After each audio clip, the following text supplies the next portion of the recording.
నమస్తే sir Revanth Reddy sir నమస్తే 2000 పింఛన్కి 4000 ఇస్తానన్నావు. ఆడోళ్ళకు ఒంటరి మహిళలకు 2500 ఇస్తామన్నావు. ఇప్పుడు బస్సు ఎక్కేది ఉద్యోగస్తుల భార్యలే బస్సు ఎక్కేది. ఈ లేబర్ వాళ్ళు భార్య బస్సు ఎక్కుతాంలే నాటే పోతుంది, పత్రికల్లో పోతుంది, కూలి చేసుకొని పోతుంది. నువ్వు బస్సు తిరిగి ఇచ్చింది ఉన్న మరో భార్యలకే. నువ్వు ఇచ్చిన మాట ఏది తీయలేదు. రుణమాఫీ లేదు, కళ్యాణ లక్ష్మి లేదు, రుణమాఫీ లేదు, ఏం లేదు. మా బతుకు బస్ స్టాండ్ చేసినావు. కేసీఆర్ ఉన్నప్పుడు గుట్టలు పట్టుకొని రాళ్ళు పట్టుకొని నీళ్లు ఊరికి రోడ్డు పట్టుకొని నీళ్లు తీసిండు. అందులో నువ్వు ఒక పావుల పైసల పని చేస్తాం లేదు. నువ్వు రుణమాఫీ ఇస్తున్నది ఇంట్లో 3 ఉన్నారా 4 ఉన్నారా కెట్టు పెడతావు. ఉన్న రాజశేఖర రెడ్డి ఉన్నప్పుడు మొత్తం రుణం ఖతం చేసిండు. మీరు ఏం రుణమాఫీ చేస్తారు సార్? ఇది మా రైతులకు గోసా పుచ్చుకుంటారు.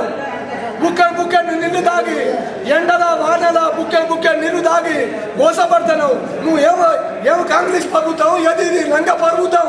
కాంగ్రెస్ ప్రభుత్వమే లంగ పరుగుతాం. ఏం చేసినావు? పాలమందం చేయలే. నేను రుణమాఫీ చేసిన ఎలా చేసినావు? నువ్వు రుణమాఫీ చేసింది 10 మందికి లేదు. 2 రూపాయల మంది అట్టే రోడ్డు మీద పడి మోస చేస్తారు. రైతులంతా తలకాయ కొట్టుకొని మందు తాగి చచ్చే ఓబులో ఉన్నారు. ఈ ప్రభుత్వం కాంగ్రెస్ ప్రభుత్వం ఏం ప్రభుత్వం? దొంగ ప్రభుత్వం. నీ ప్రభుత్వం ఉద్యోగస్తుల భార్యలే బస్సు ఎక్కేది. ఈ లేబర్ వాళ్ళు భార్య బస్సు ఎక్కుతాంలే నాటే పోతుంది, పత్రికల్లో పోతుంది, కూలి చేసుకొని పోతుంది. నువ్వు బస్సు తిరిగి ఇచ్చింది ఉన్న మరో భార్యలకే. నువ్వు ఇచ్చిన మాట ఏది తీయలేదు. రుణమాఫీ లేదు, కళ్యాణ లక్ష్మి లేదు, రుణమాఫీ లేదు, ఏం లేదు. మా బతుకు బస్ స్టాండ్ చేసినావు. కేసీఆర్ ఉన్నప్పుడు గుట్టలు పట్టుకొని రాళ్ళు పట్టుకొని నీళ్లు ఊరికి రోడ్డు పట్టుకొని నీళ్లు తీసిండు. అందులో నువ్వు ఒక పావుల పైసల పని చేస్తాం లేదు. నువ్వు రుణమాఫీ ఇస్తున్నది ఇంట్లో 3 ఉన్నారా 4 ఉన్నారా కెట్టు పెడతావు. ఉన్న రాజశేఖర రెడ్డి ఉన్నప్పుడు మొత్తం రుణం ఖతం చేసిండు.